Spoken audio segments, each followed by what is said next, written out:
प्यारे स्टूडेंट्स, आप सभी को हमारे YouTube चैनल में स्वागत है। बच्चों, इस वीडियो में हम लोग पढ़ेंगे क्लास 10 विज्ञान एनसीईआरटी के चैप्टर 1 रासायनिक अभिक्रिया एवं समीकरण। और इससे पहले हम लोग चैप्टर 1 के पार्ट 1 देख चुके हैं। यदि आप नहीं देखे हैं तो मैं आपको सजेस्ट करूंगा, इस वीडियो के डिस्क्रिप्शन में मैं लिंक दे रहा हूँ, आप जाके देख सकते हो। और थोड़ा आप रफ आइडिया ले लो कि इस वीडियो में हम लोग आखिर क्या क्या पढ़ेंगे। इस वीडियो में हम लोग पढ़ेंगे रासायनिक समीकरण का लिखना, यानी रासायनिक समीकरण को कैसे लिखा जाता है। दूसरा, रासायनिक समीकरण संतुलित करना, जो कि वेरी वेरी इंपॉर्टेंट है। यहाँ से आपको क्वेश्चन बनते ही बनते हैं। तो रासायनिक समीकरण का संतुलित करना मैं आपको सिखाऊंगा बड़े आसानी से, बड़े प्यार से। आप वीडियो का अंत तक बने रहना, मैं आपको सिखाऊंगा, जरूर आप सीखोगे। कंकाली समीकरण, कंकाल समीकरण क्या है और उत्प्रेरक क्या है, जो भी ये भी क्वेश्चन आपको पूछा जाता है। ठीक है, तो हम लोग चलो स्टार्ट करते हैं कि रासायनिक समीकरण लिखना। ठीक है, रासायनिक समीकरण लिखना कैसे लिखा जाता है रासायनिक समीकरण को। बच्चों, इससे पहले हम लोगों ने क्रियाकलाप 1.1 करा है। उसमें हम लोगों ने देखा जब मैग्नीशियम के रिबन, ठीक है, दहन किया जाता है, मैग्नीशियम रिबन को दहन किया जाता है, यानी वायु की उपस्थिति में, वायु में उपस्थित ऑक्सीजन के साथ जब मैग्नीशियम रिबन का दहन किया जाता है तो हमारे क्या मैग्नीशियम ऑक्साइड का निर्माण होता है। ये क्रियाकलाप 1.1 ने देखा है। तो जो भी मैंने स्टेटमेंट कहा है उस स्टेटमेंट को संक्षिप्त करने के लिए क्या किया गया था, हम लोगों ने शब्द समीकरण लिखे थे, है ना। यानी शब्द का उपयोग करके, जो भी स्टेटमेंट था, शब्द का उपयोग करके एक अभिक्रिया को ये दर्शाया गया था। इसी को क्या कहा था, शब्द समीकरण कहलाता है। और किसी भी अभिक्रिया, रासायनिक अभिक्रिया क्या करता है, रासायनिक समीकरण यानी वो उस अभिक्रिया को प्रदर्शित करता है। तो ये हमारा शब्द समीकरण लिखे हैं, इस अभिक्रिया को प्रदर्शित कर रहा है। वो ये शब्द का उपयोग करके किए हैं, इसीलिए इसको कहते हैं शब्द समीकरण। लेकिन इसको और संक्षिप्त किया जा सकता है इसका रासायनिक सूत्र का उपयोग करके। यहाँ पे हम लोग शब्द का उपयोग किया था, इसको क्या करेंगे हम लोग, रासायनिक सूत्र का उपयोग करेंगे। और आप कक्षा 9वीं में पढ़ चुके हो कि रासायनिक सूत्र, ठीक है, बहुत सारे तत्वों का रासायनिक सूत्र आपने सीखा है क्लास 9th में।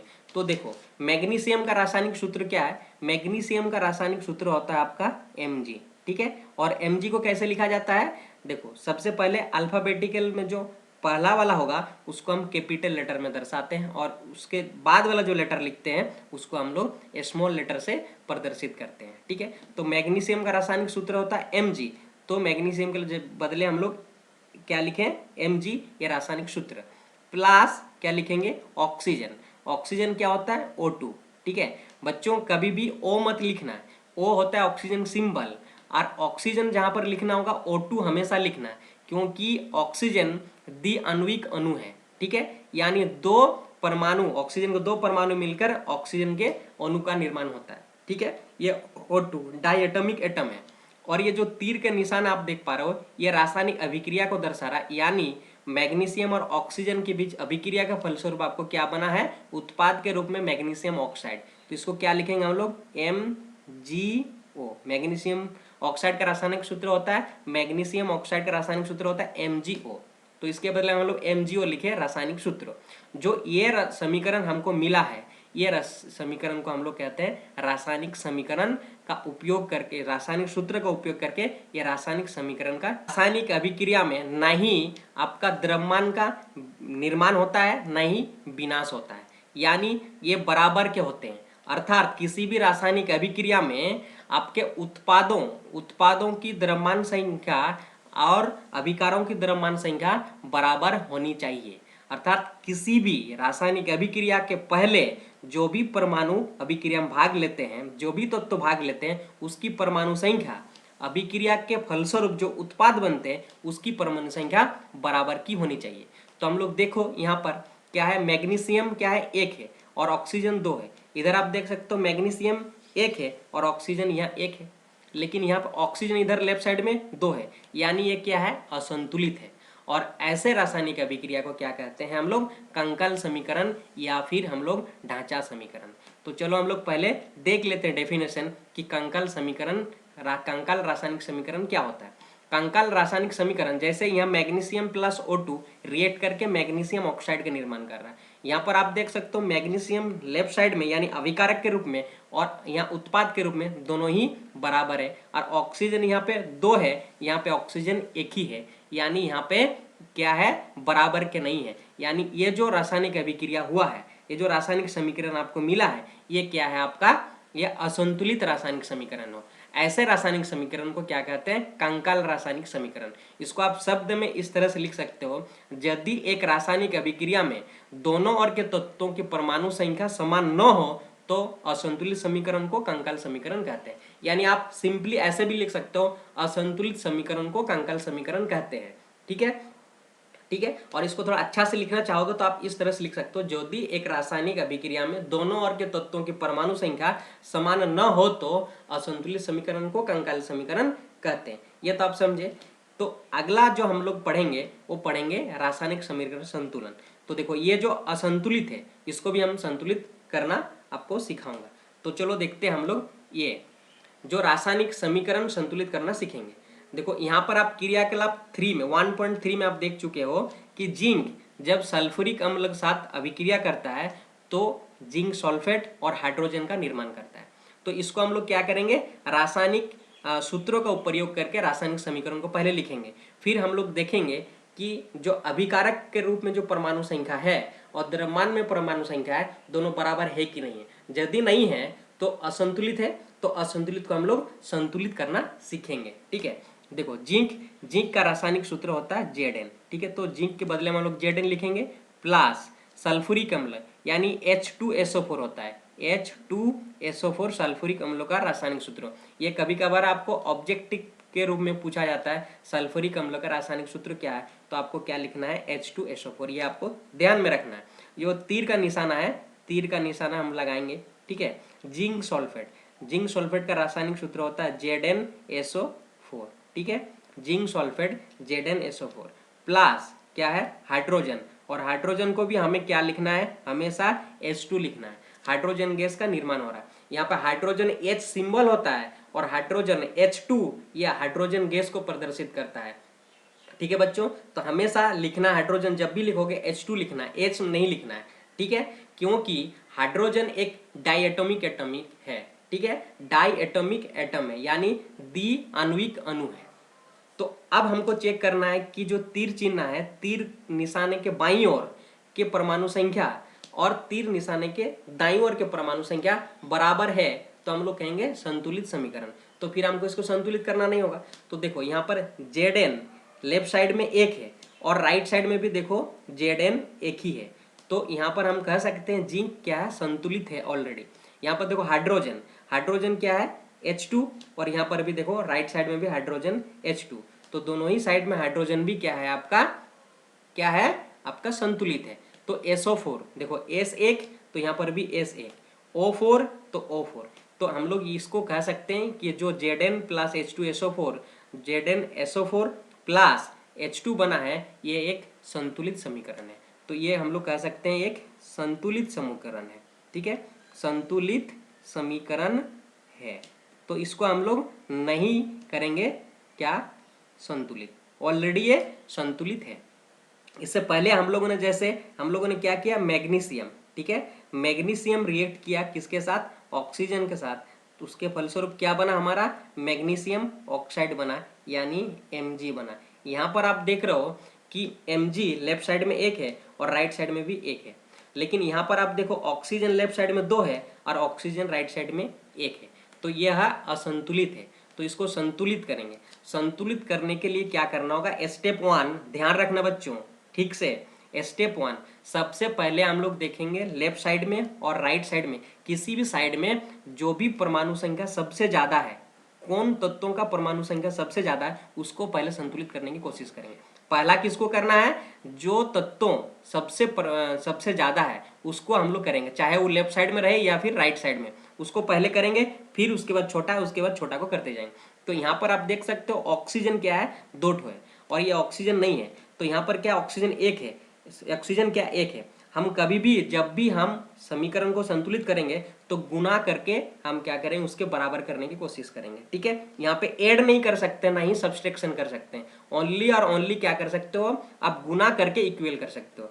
तो देखो ऑक्सीजन 2 है तो अगर हम यहाँ ऑक्सीजन को 2 इधर गुना कर देते हैं, ठीक है, इधर गुना कर देते हैं, तो ये ऑक्सीजन कितना हुआ, 2 हुआ, इधर भी ऑक्सीजन 2 हुआ। लेकिन अब जब ऑक्सीजन को मैंने संतुलित करने की कोशिश कर रहा था, किया, तो हमें क्या हुआ, मैग्नीशियम क्या हुआ, असंतुलित हो गया। यहाँ पर इधर देखो, ये मैग्नीशियम 2 है, 2 गुना है, मतलब मैग्नीशियम का अधिकार भी 2 है, तो ये मैग्नीशियम राइट साइड में 2 हो गया और लेफ्ट साइड में क्या हो गया, 1 हो गया। तो हमको मैग्नीशियम लेफ्ट साइड में भी इक्वल करना होगा, तो इसको अगर हम 2 गुना कर देते हैं तो हमारा देखो लेफ्ट साइड में 2 मैग्नीशियम, राइट साइड में 2 मैग्नीशियम, ये ऑक्सीजन 2 और यहाँ पर ऑक्सीजन भी 2। और कभी भी ये नीचे गुना नहीं करना, कभी भी इसके यहाँ पे सामने में गुना करना है, इसका नीचे में नहीं गुना करना है, ठीक है, तो वो आपका मीनिंग बदल जाता है, इसलिए वहां पर हम गुना नहीं कर सकते हैं। हमेशा जब भी गुना करना है जो आपका तत्व है उसके सामने में गुना करना है, ठीक है। तो इस प्रकार आपका मैग्नीशियम संतुलित हो गया। आइए हम लोग और एक चीज को संतुलित करने की कोशिश करते हैं, आप क्लियर हो जाओगे।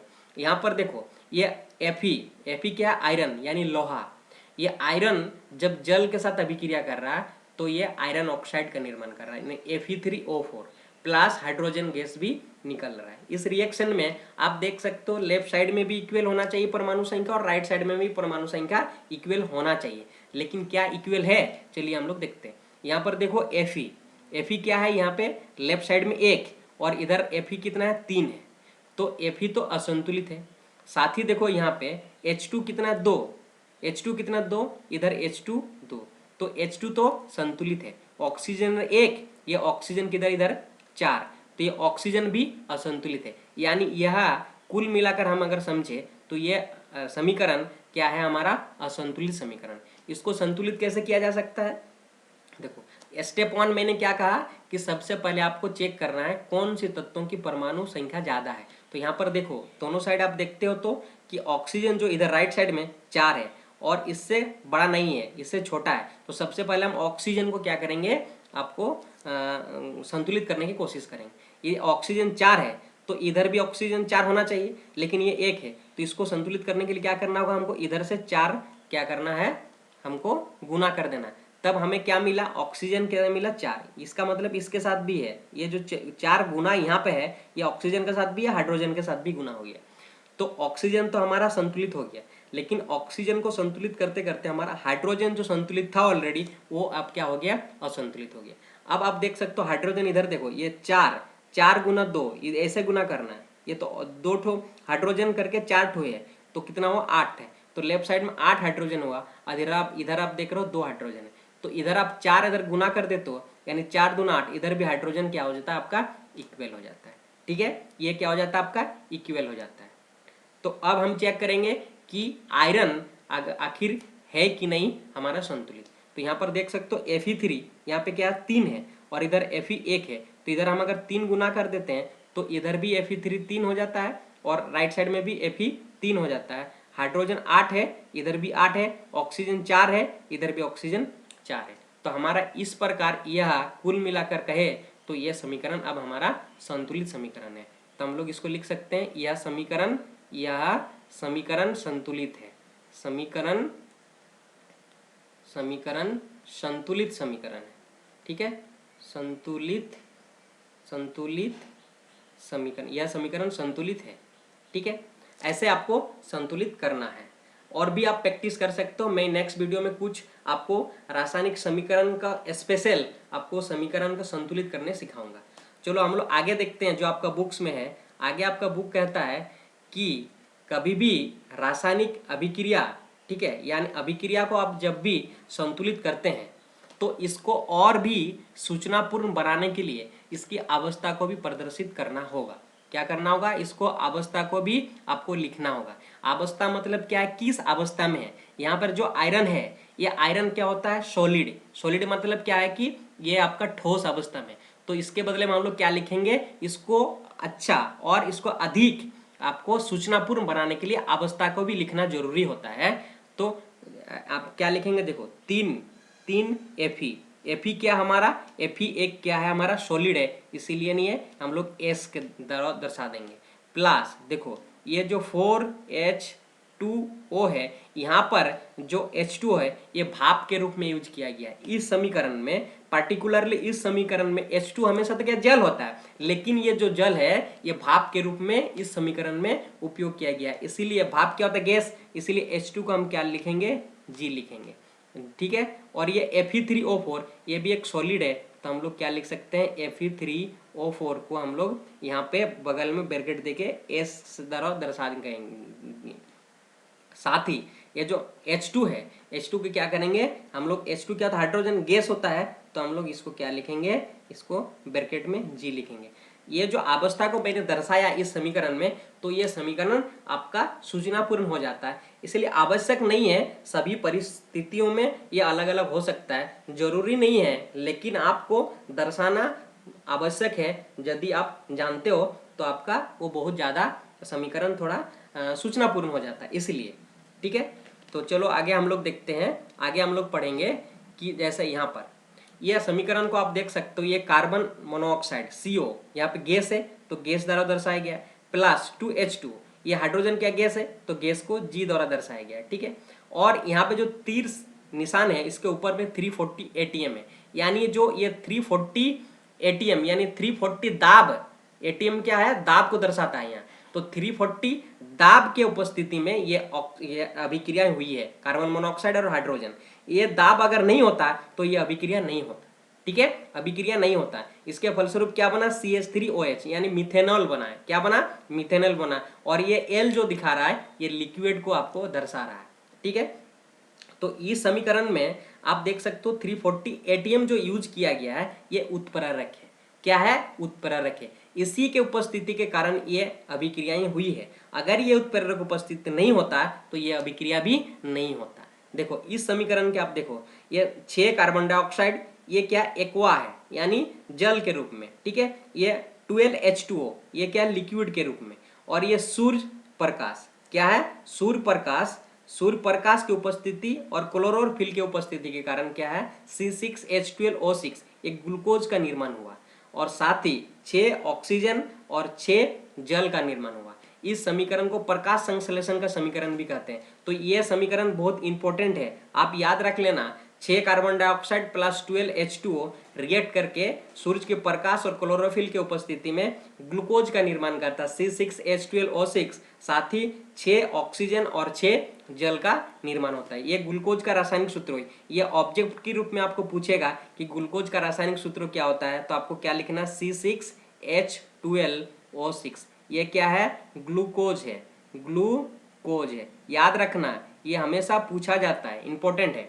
तो यहाँ पर आप देख सकते हो तीर निशाने के ऊपर में सूर्य प्रकाश और क्लोरोफिल, ये क्या है, एक उत्प्रेरक के रूप में काम कर रहा है। तो उत्प्रेरक की उपस्थिति में ये आपका अभिक्रिया हुआ। अगर नहीं होता उत्प्रेरक तो ये अभिक्रिया भी नहीं होता है। और उत्प्रेरक का काम क्या है, उत्प्रेरक किसी भी रासायनिक अभिक्रिया को क्या करता है, उसको वृद्धि कर देता है, उसकी गति को, यानी जो रासायनिक अभिक्रिया की दर को वृद्धि कर देता है। वो कभी भी रासायनिक अभिक्रिया में भाग नहीं लेता है। जिसको अगर हम लिखें तो कैसे लिखें, जब किसी रासायनिक अभिक्रिया की गति किसी पदार्थ की उपस्थिति मात्रा से बढ़ जाती है तो इसे उत्प्रेरक कहते हैं। इसको क्या कहते हैं, उत्प्रेरक कहते हैं। जिस पदार्थ की उपस्थिति अभिक्रिया की गति बढ़ जाती है उसे उत्प्रेरक कहते हैं। उत्प्रेरक अभिक्रिया में ना भाग लेते हैं, केवल ये रासायनिक अभिक्रिया को गति को प्रभावित करते हैं, यानी बढ़ा देता है। ऐसे को क्या कहते हैं, उत्प्रेरक कहते हैं। तो बच्चों आज हम लोग इतना ही पढ़ते हैं। नेक्स्ट वीडियो में हम लोग आगे की जो आपके बुक्स में है वो आगे देखेंगे। वीडियो अच्छा लगा तो लाइक करना, चैनल में नए हैं तो सब्सक्राइब करना और अपने फ्रेंड्स के बीच शेयर जरूर कर देना।